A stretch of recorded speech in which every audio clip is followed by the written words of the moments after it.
This is an explanation of how to enter the programming function. Before entering programming, please ensure that lights DS1 and DS2 are both illuminated.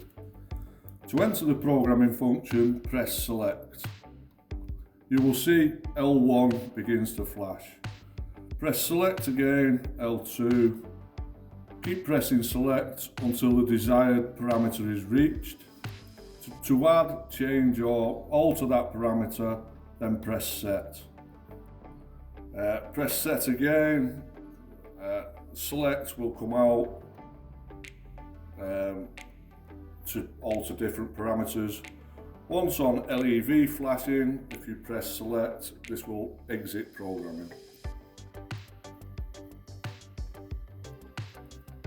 To enter advanced programming, similar functions, press select until we come down to LEV.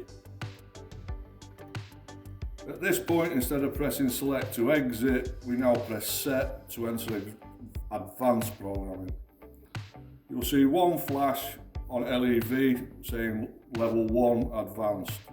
Select will go through the parameters the same.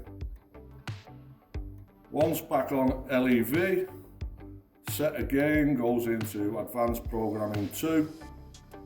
Set again will go advanced programming 3. And then to exit advanced programming, once LEV is flashing, press set to exit. That comes out of programming. To factory reset the panel, if we press select and set together, until we see all lights illuminate and go off, and that has done a full factory reset. During the factory reset, your L2, which is your coded transmitters, will stay in the system. They are not deleted.